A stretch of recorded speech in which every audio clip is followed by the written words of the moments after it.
Assalamualaikum warahmatullahi wabarakatuh. Oke, di sini saya akan mempresentasikan proposal metopen saya yang berjudul pengaruh influencer sektor atmosfer dan lifestyle terhadap minat pembelian ulang. Studi kasus di kedai kopi tepian jalan. Sebelumnya, izinkan saya memperkenalkan diri saya, yaitu nama saya Ican Feriano Aridra. Dosen pengampu saya Bapak Purwo Adi dan dosen pembimbing saya Bapak Haji Samsul Arifin. Yang pertama, saya akan menjelaskan latar belakang kenapa saya memilih judul ini, yaitu pesatnya perkembangan teknologi komunikasi yang semakin canggih. Saat ini pengguna internet sudah tidak asing lagi dalam memasarkan suatu produk. Suatu usaha yang dilakukan untuk pemasaran produk, barang, atau jasa dengan menggunakan media internet dapat disebut juga dengan e-marketing. Dengan perkembangan sosial media yang sangat cepat saat ini, influencer menjadi salah satu pilihan untuk melakukan promosi. Karena dengan jangkauan yang sangat luas, maka akan memudahkan untuk memperkenalkan suatu produk.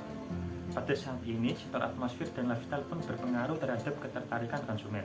Sektor atmosfer yang baik tentu akan menarik minat konsumen, sedangkan lifestyle mempengaruhi perilaku seseorang yang pada akhirnya menentukan pola konsumsi seseorang untuk membeli apa yang dia inginkan. Oke, latar belakang yang kedua adalah gambar yang pertama ada data penggunaan sosial media di Indonesia, dan gambar yang kedua adalah data pengguna sosial media di Indonesia. Bisa dilihat berdasarkan gambar 1 dan gambar 2 dapat disimpulkan bahwa banyak sekali pengguna sosial media di Indonesia. Dengan begitu, sosial media bisa menjadi tempat promosi yang sangat baik. Banyak sekali sosial media yang bisa digunakan sebagai tempat promosi seperti YouTube, Facebook, Instagram, dan lain-lain. Selanjutnya, rumusan masalah. Rumusan masalah pada penelitian saya adalah bagaimana pengaruh influencer terhadap minat pembelian ulang di kedai kopi tepian jalan. Yang kedua, bagaimana pengaruh lifestyle terhadap minat pembelian ulang di kedai kopi tepian jalan. Yang ketiga, bagaimana pengaruh sektor atmosfer terhadap minat pembelian ulang di kedai kopi tepian jalan. Tujuan penelitian saya adalah untuk mengetahui pengaruh influencer terhadap minat pembelian ulang di kedai kopi tepian jalan. Yang kedua, untuk mengetahui pengaruh lifestyle terhadap minat pembelian ulang di kedai kopi tepian jalan. Dan yang ketiga adalah untuk mengetahui pengaruh sektor atmosfer terhadap minat pembelian ulang di kedai kopi tepian jalan. Selanjutnya, manfaat penelitian. Manfaat penelitian bagi kedai kopi tepian jalan sendiri adalah sebagai bahan informasi bagi kedai kopi dalam bentuk masukan atau saran guna memberikan pelayanan yang terbaik kepada konsumen. Yang kedua adalah kedai kopi tepian jalan diharapkan dapat melakukan langkah yang tepat untuk dapat merancang dan memperbaiki pelayanan, suasana, dan hal lain guna menarik konsumen lebih banyak lagi. Dan bagi peneliti sendiri, yaitu sebagai sumber informasi bagi peneliti atau mahasiswa tentang penerapan teori, strategi pemasaran, dan faktor-faktor yang mempengaruhi terhadap minat pembelian ulang konsumen, sehingga bisa menjadi ilmu supaya tidak salah langkah dalam penerapan strategi promosi di suatu perusahaan. Selanjutnya, landasan teori. Yang pertama, influencer. Menurut Brown dan Fiorella tahun 2013, influencer adalah typically a non-customer or business incentivized to recommended or create content about a business brand or product. Berdasarkan pengertian tersebut, penulis sampai pada pemahaman bahwa influencer adalah orang-orang yang mempunyai follower atau pengikut atau audiens yang cukup banyak di media sosial. Mereka bisa menjadi panutan atau contoh bagi followernya. Yang kedua, sektor atmosfer. Atmosfer menurut Levy dan White tahun 2007 mengacu pada desain lingkungan melalui komunikasi visual, pencahayaan, warna, musik, dan bau untuk merangsang respon perseptual dan emosional pelanggan dan pada akhirnya mempengaruhi perilaku pembelian. Selanjutnya, yang ketiga adalah lifestyle. Menurut Sutisna dalam Lutfianto tahun 2017, gaya hidup secara luas didefinisikan sebagai cara hidup yang diidentifikasi oleh bagaimana orang lain menghabiskan waktu mereka. Dilihat dari pekerjaan, hobi, belanja, olahraga, dan kegiatan sosial.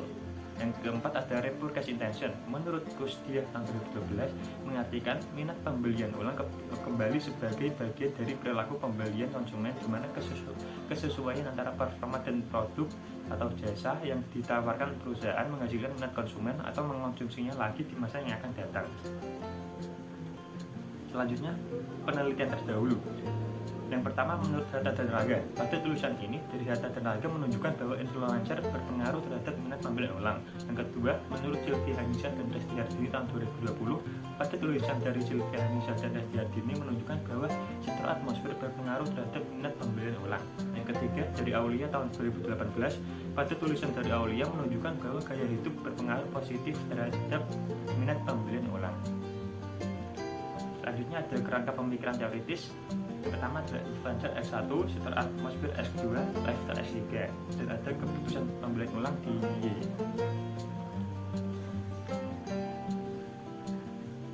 Selanjutnya hipotesis penelitian. Yang pertama, hipotesis 1 yaitu influencer berpengaruh terhadap minat pembelian ulang. Hipotesis 2, setor atmosfer berpengaruh terhadap minat pembelian ulang, dan hipotesis 3, lifestyle berpengaruh terhadap minat pembelian ulang. Selanjutnya ada metode penelitian.